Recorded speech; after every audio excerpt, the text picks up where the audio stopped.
दोस्तों, बिहार में इस समय जो भूचाल उठ रहा है उसकी प्रतिध्वनि सिर्फ पटना के गलियारों में ही नहीं बल्कि दिल्ली तक सुनाई दे रही है। और सबसे हैरान करने वाली बात यह है कि यह चर्चा किसी अफवाह या हवाई बात पर आधारित नहीं बल्कि बेहद संवेदनशील और गंभीर सूचनाओं पर टिकी है। सूत्रों का दावा है कि बिहार में लगभग 10 साल से लागू शराबबंदी अब अपने आखिरी पड़ाव पर पहुंच चुकी है और सरकार के भीतर ऐसी तैयारी हो चुकी है कि 1 जनवरी 2026 से शराब की बिक्री फिर से खोल दी जाएगी। यह वह खबर है जिसने न सिर्फ बिहार की राजनीति में आग लगा दी है बल्कि दिल्ली के सत्ता केंद्र में बैठे नेताओं की टेबल तक झटके भेज दिए हैं। इस पूरे प्रकरण के केंद्र में बैठे हैं बिहार के मुख्यमंत्री नीतीश कुमार, जो कभी शराबबंदी को अपनी सबसे बड़ी उपलब्धि बताते थे, लेकिन आज वही शराबबंदी उनके लिए बोझ बन चुकी है और स्थिति यहां तक पहुंच चुकी है कि नौकरशाही से लेकर गांव की चौपाल तक हर कोई यह कह रहा है कि अगर शराबबंदी को इसी तरह जारी रखा गया तो बिहार में सामाजिक तनाव, राजस्व संकट और प्रशासनिक विफलता की आग और अधिक फैल जाएगी। नीतीश कुमार पर जो दबाव है वह सिर्फ जनता का नहीं बल्कि सरकारी तंत्र का भी है और इस दबाव ने उन्हें मजबूर कर दिया है कि वे शराबबंदी की समीक्षा करें। पटना से जो रिपोर्ट सामने आ रही है वे बताती हैं कि बिहार सरकार की कई गुप्त बैठकों में यह साफ कहा गया है कि शराबबंदी पूरी तरह असफल हो चुकी है। अपराध बढ़ा है, पुलिस तंत्र भ्रष्ट हुआ है, तस्करी का नेटवर्क बेहद शक्तिशाली बन गया है, जहरीली शराब की वजह से मौतें बढ़ रही हैं और दूसरी तरफ राज्य का राजस्व ऐतिहासिक गिरावट पर है। बिहार को सालाना हजारों करोड़ का नुकसान उठाना पड़ रहा है और यह नुकसान राज्य की आर्थिक रीढ़ को कमजोर कर रहा है। इन्हीं वजहों से अब यह चर्चा तेज है कि 2026 की पहली जनवरी को शराबबंदी खत्म करके सीमित लाइसेंस आधारित शराब बिक्री की व्यवस्था की जा सकती है। और इस फैसले को लेकर जो रिपोर्ट दिल्ली भेजी गई है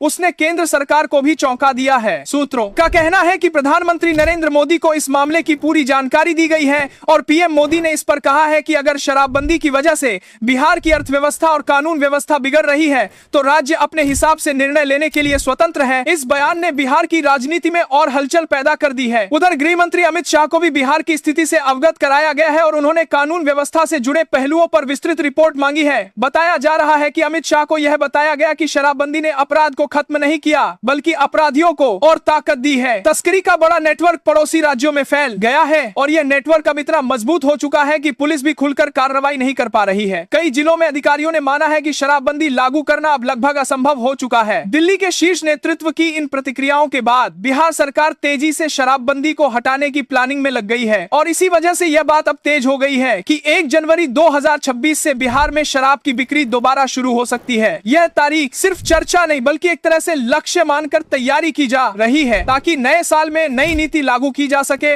और पूरे सिस्टम को नियंत्रित तरीके से चलाया जा सके। अब सवाल सबसे बड़ा यह है कि आखिर नीतीश कुमार, जो कभी शराबबंदी के सबसे बड़े समर्थक थे, वे अचानक इतने बड़े बदलाव पर क्यों विचार कर रहे हैं? इसका जवाब भी